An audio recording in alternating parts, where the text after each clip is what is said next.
Bonjour à toutes, bonjour à tous. Bienvenue sur Kwezi TV, Kwezi FM et le live Facebook.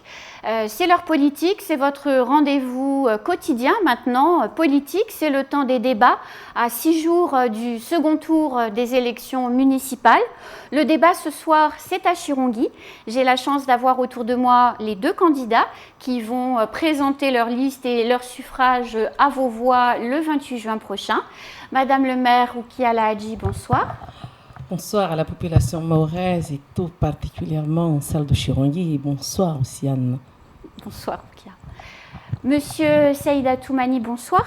Bonsoir. Vous représentez la liste conduite par Saïd Andanouni, c'est ça? Voilà, bonsoir. Donc, bonsoir à la commune de Chirongui. Alors, première question, entre le premier et le second tour, la liste LR a fusionné avec la liste Maïcha. J'ai une question à vous poser, puisqu'il y a aussi la droite solidaire qui vous a rejoint, qui est un dissident LR. Donc, pour constituer votre liste de premier tour, vous n'avez pas réussi à vous entendre. Qu'est-ce qui garantit aux électeurs de la commune qui voteront pour vous que votre entente et votre alliance fonctionnera dans la gestion quotidienne de la commune? Première chose, c'est une alliance logique en fait qui s'est faite, parce que je rappelle que nous sommes tous en fait qui composions la liste avant, issus en fait des mêmes mouvances politiques quasiment, et nous sommes des jeunes qui sommes habitués à nous côtoyer ensemble, à parler de notre commune ensemble, à projeter ensemble notre vision de la commune. On n'a pas réussi à s'entendre au premier tour, mais on a dressé le même constat en fait. C'est ça aussi qui nous réunit. On a un constat d'échec, un constat d'un pouvoir à la dérive qui sort un peu de ce qu'on voit, qui est démocratique en fait, au sens même, parce que je pense même que la démocratie est mise en péril dans la commune de Chirongui à cause d'un pouvoir quasi monarchique qui est là en fait à oublier les gens et à favoriser d'autres pour des raisons personnelles. Donc du coup, face à ce constat d'échec et ce constat d'un pouvoir à la dérive, donc il a été logiquement acté que nous devons nous unir afin d'apporter quelque chose, un renouveau à la commune de Chirongui, un pouvoir plus juste et plus concentré sur les plus défavorisés et faire avancer la jeunesse de la commune aussi. Madame le maire, sûrement vous voulez répondre à Monsieur Saïd Toumani. Eh bien, tout d'abord, je tiens à saluer la population de Chirongui, comme je l'ai dit tout à l'heure, de rappeler surtout que nous avons actuellement une crise sanitaire sans précédent. Je ne peux prendre la parole sans rappeler d'abord cela. Plus de 2400 400 cas, une trentaine de morts, même plus. Donc ce n'est pas rien. Je demande à la population de respecter les mesures barrières et de distanciation. Nous devons combattre, nous devons gagner sur cette maladie. Cette maladie ne doit pas nous gagner et ce n'est que de cette manière-là que nous allons y arriver. Ensuite, de remercier fortement la population qui s'est mobilisée très fortement au premier tour. Plus de 70% de cette population s'est rendue aux urnes, plus de 40% nous ont fait confiance. Donc, je tiens particulièrement à remercier l'ensemble des électeurs. Et puis, pour de ce qui est de Chirongui, nous sommes là depuis 2008. Depuis 2008, Anne, nous nous efforçons d'y arriver parce que ce n'est pas facile. Facile parce que déjà, nous sommes arrivés en 2008, il n'y avait pas de fiscalité locale. Il fallait compter sur des dotations, mais très faibles. Et puis, même avec la fiscalité locale, ça ne représente que 6%, alors que la moyenne nationale, la fiscalité locale, représente des recettes de plus de 40%, 48% pour d'autres, même au niveau outre-mer. Donc, vous voyez, il fallait revoir les choses autrement, investir autrement, se mobiliser autrement, c'est ça aussi. Et lorsque on parle, et très souvent, et il est dans son rôle, je dirais, l'opposition, de dire, mais il avantage les uns, pas les autres. Ce n'est pas facile lorsqu'on est à cette place, parce qu'il faut savoir prendre des décisions, prendre les décisions, et effectivement, les demandes sont énormes. Anne, je termine par là. Les demandes sont énorme, Anne, que ce soit sur la jeunesse, que ce soit sur le logement, que ce soit sur la vieillesse, la sécurité, l'emploi, l'aménagement du territoire, le cadre de vie. Ces demandes sont tellement énormes que, effectivement, en deux mandats, on ne peut répondre à tous. Mais encore une fois, c'est ça aussi. La question de logement, parce que trop souvent c'est ça, ceux qui ont pu bénéficier sur le premier mandat, les premiers lotissements, ce n'est pas fini, nous continuons à aménager, nous aurons encore d'autres opérations d'aménagement. Je parle de Timkoura 2, je parle de Porouani 2, je parle aussi de Malamani 2, je parle de Mireini Petit-Air. Là, juste pour dire, eh bien, ceux-là pourront bénéficier. J'aimerais bien juste pour terminer sur l'emploi, je prends l'exemple au niveau de la jeunesse, parce qu'on parlait de la jeunesse tout à l'heure. Je viens de passer aujourd'hui un dialogue de gestion. J'en avais déjà parlé sur mon programme avec mon équipe de porter sur la ville de Chirungui un vrai problème d'insertion. Un SMA 2, je parle, mais ce n'est pas un SMA 2, c'est un SMA 2, ça veut dire c'est un service d'insertion adapté à la commune. Le dialogue de gestion vient d'avoir lieu aujourd'hui. Nous passons un an de 36 agents à 120 agents d'insertion. Nous passons de 4 agents d'encadrement à 25 agents d'encadrement. Donc vous voyez, nous passons de 100 000 euros à plus d'1 million d'euros en matière de rien que la part portée à l'accompagnement. Voilà, je voudrais juste m'arrêter là.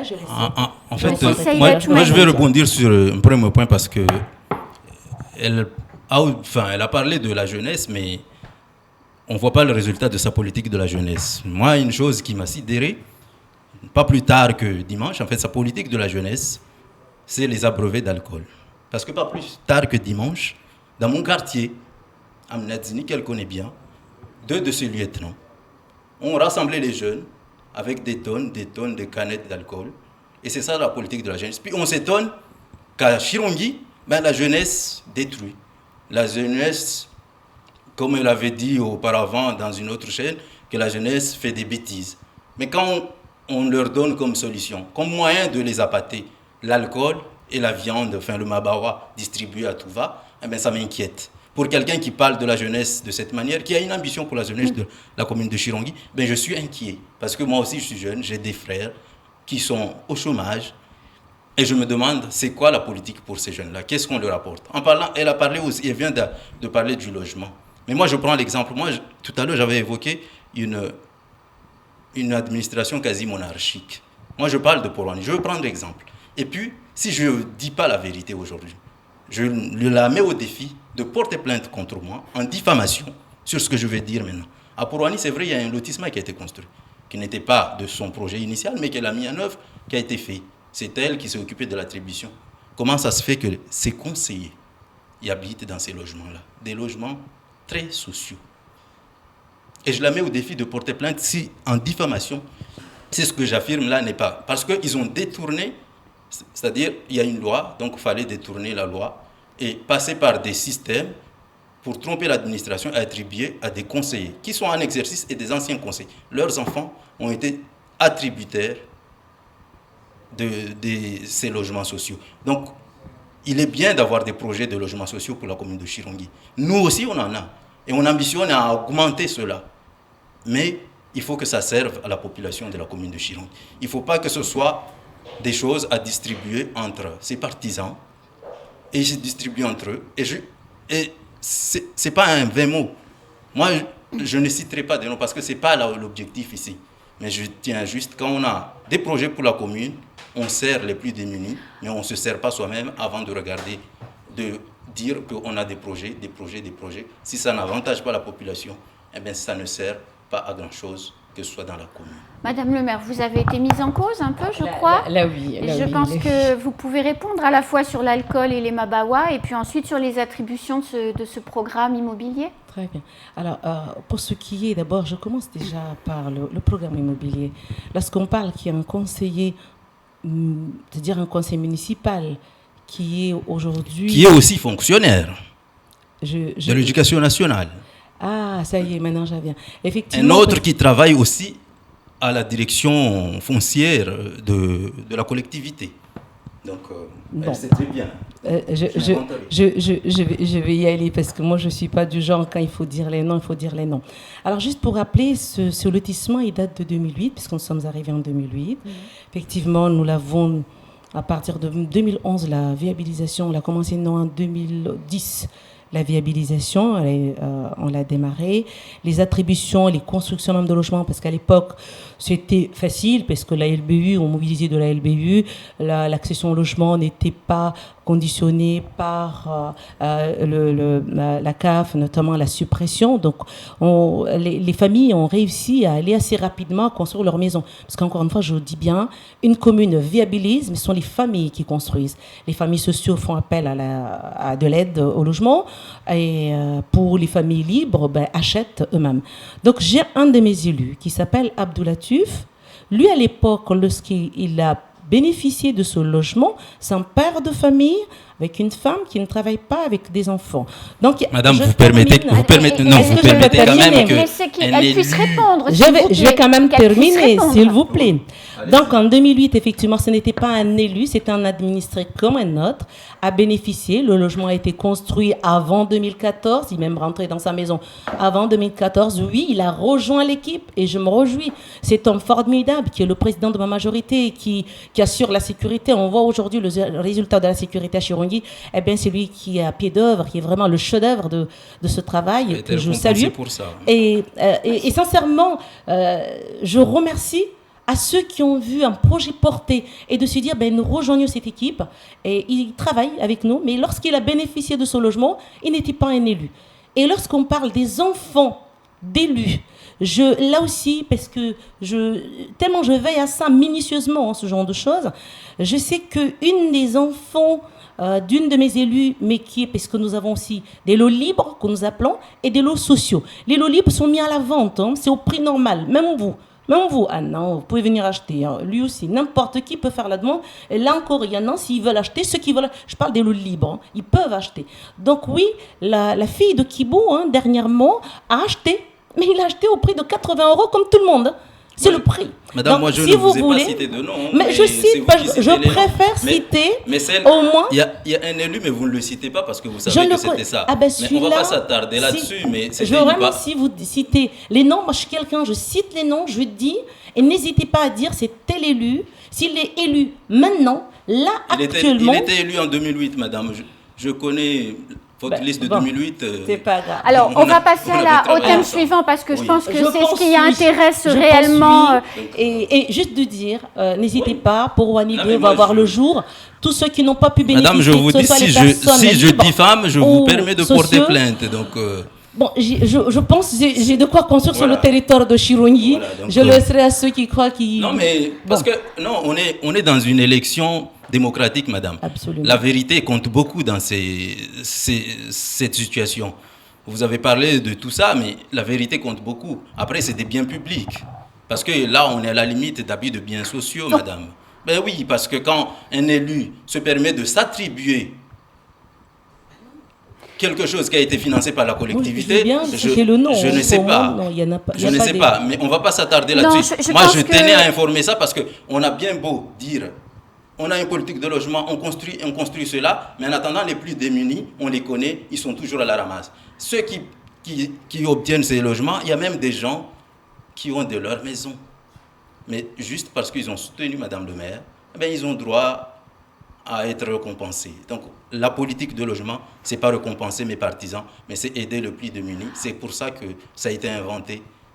Alors, dans les deux programmes politiques qui sont les vôtres, Madame, Monsieur, il y a l'emploi. C'est vrai qu'il y a que finalement 31% de la population de Chirongui aujourd'hui qui affiche de travailler.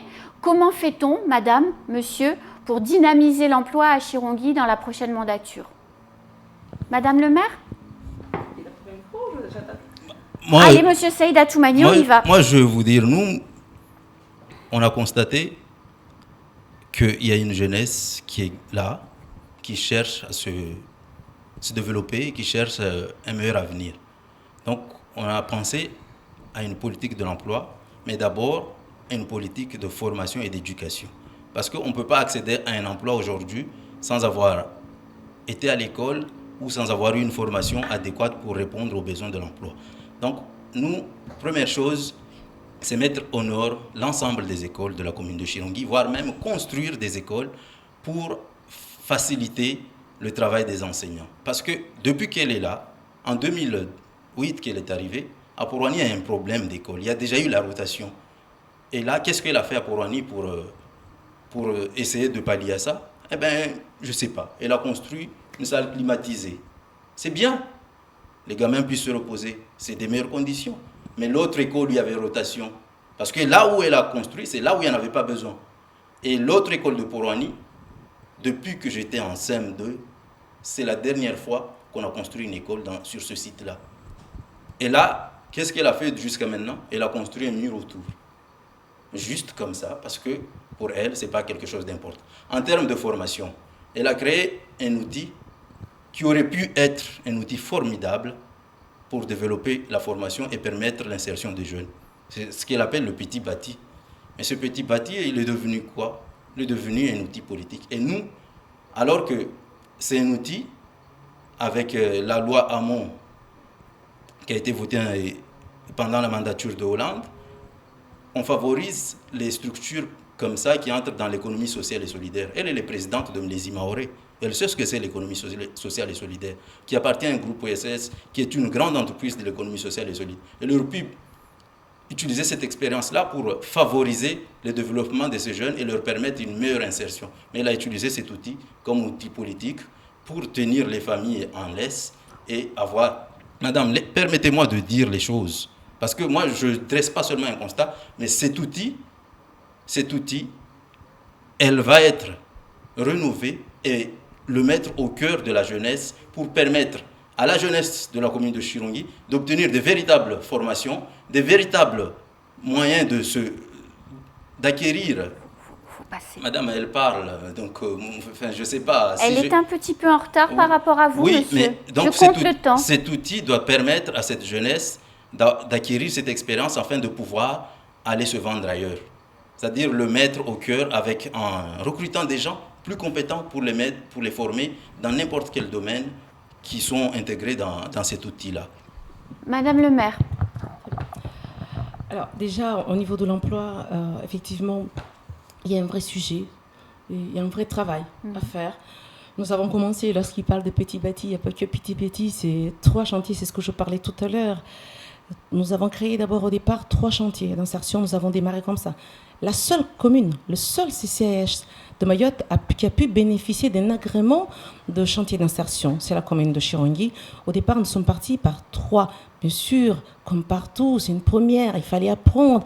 Nous avons fait un travail formidable avec les équipes pour développer. Et là, oui, c'est parti pour la création d'une vraie entreprise de l'ESS, de l'économie sociale et solidaire. C'est ce que je vous parlais tout à l'heure. Le chantier d'insertion, c'est une véritable entreprise de l'économie sociale et solidaire. Aujourd'hui même, le dialogue de gestion, comme je vous l'ai dit, passé aujourd'hui, nous passons de 4 agents d'encadrement à 25 agents d'encadrement. Nous pensons de 120 jeunes à 36 jeunes à 120 jeunes. C'est une vraie politique de l'insertion. Mais ça ne suffit pas, encore une fois. Sur l'emploi, là aussi, nous sommes partis sur la formation. Autrement, j'ai demandé à mes services, et là, l'écriture est en cours, pour avoir un vrai lexique d'accompagnement. Parce que nous avons des conseillers en insertion professionnelle, nous allons avoir 3. Nous étions 2, un conseiller, nous allons passer à 3 conseillers d'insertion professionnelle. Nous sommes la seule commune, encore une fois, dotée de conseillers en insertion professionnelle et de passer de 1 à 3. Et là encore, c'est un vrai lexique. Tous les 2 mois. Et là, j'invite l'ensemble des jeunes qui sont à la recherche d'emploi. Parce que les chantiers, l'entreprise sociale et solidaire ne suffira pas. Ce ne sont pas 120 jeunes que nous avons besoin d'accompagner aujourd'hui. C'est même au-delà de 120. Il faut multiplier par 5, par 10 le nombre. Donc là, nous allons mettre en place un accompagnement sur des vraies formations diplômantes, qualifiantes, mais en même temps d'insertion. C'est quoi? Par exemple, nous connaissons l'IREPS, nous connaissons les CMEA, nous connaissons la Ligue, nous connaissons DAESA, nous connaissons l'ensemble de ces structures-là aujourd'hui. Dispensent des formations. Mais on s'est rendu compte, la plupart de ces bacheliers de ces bacs plus 2, même des bacs plus 3, ne savent pas qu'il y a des débouchés sur des formations qui permettent à la personne, au bout d'un an de formation, mais d'être recrutée immédiatement. Donc là, nous, c'est l'accompagnement de ces personnes-là. Pour les orienter vers l'emploi. Vers l'emploi. Donc vraiment de les orienter, dites, laissez-moi, voilà ce qu'ils dispensent. Vous, ça vous intéresse? Eh bien voilà, on vous accompagne. Il y en a même là actuellement. La seule commune mahoraise, encore une fois, a accompagné la formation en alternance. C'est du jamais vu. Nous avons une de nos CIP actuellement, en alternance. C'est une première sur le territoire. Je parle des collectivités, même le département. Le département n'accompagne pas des jeunes en alternance. Là, nous avons payé sa formation, nous lui payons son salaire, puisqu'il faut payer le salaire. Là, une deuxième va arriver aussi, pareil, en CIP, encore un RH aussi qui va arriver. Tout ça, c'est de l'accompagnement de ces jeunes-là, et en formation, et mes diplômantes en alternance. Ils seront payés, et leur formation est payée aussi. Et au bout, ils auront un emploi. Alors, je voudrais que le temps passe très vite. Je voudrais qu'on parle de la zone d'activité. C'est un projet que vous avez initié qui se fera sur la commune de Chirongui. Monsieur Seïda Toumani, si vous devenez avec votre coalition maire le 28 juin, qu'est-ce que vous ferez de cette zone d'activité ?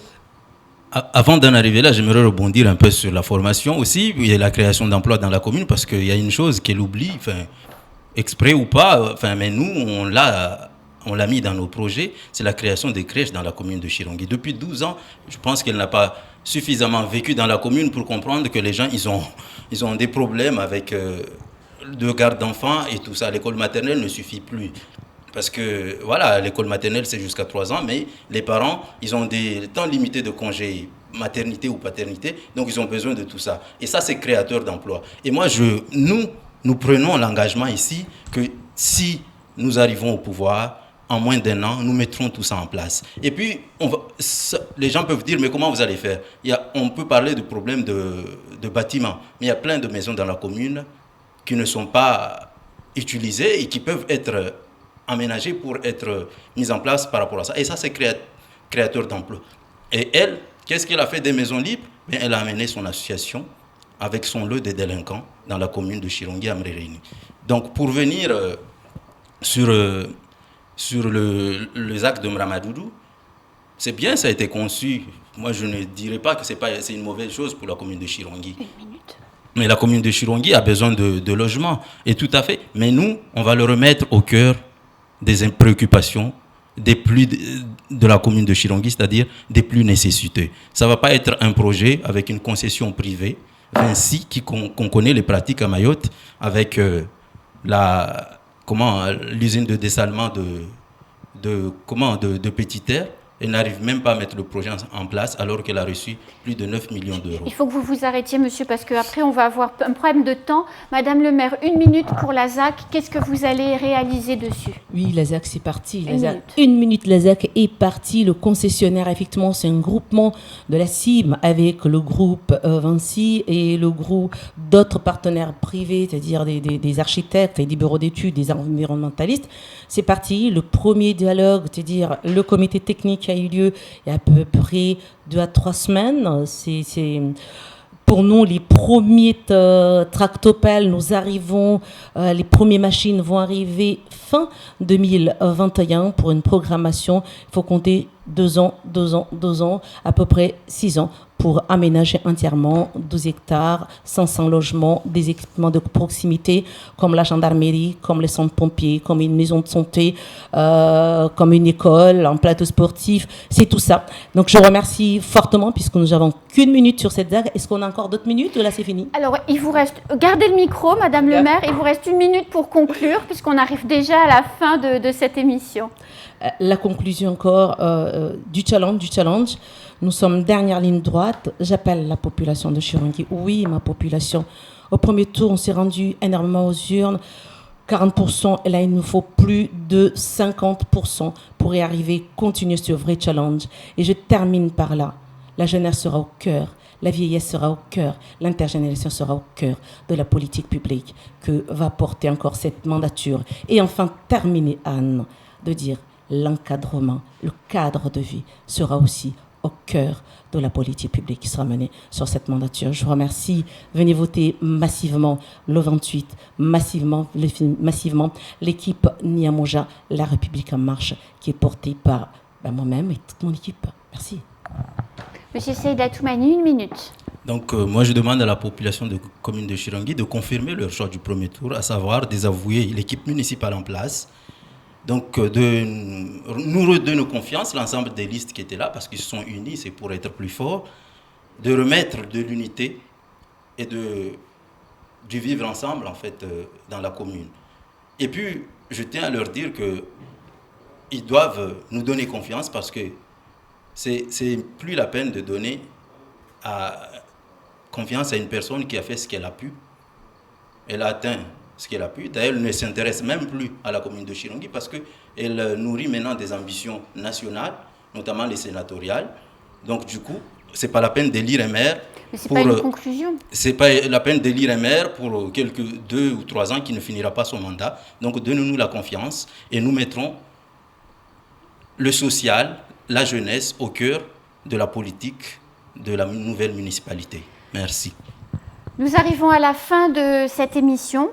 Merci beaucoup de nous avoir suivis. On se dit à très vite sur Kwezi pour un prochain débat.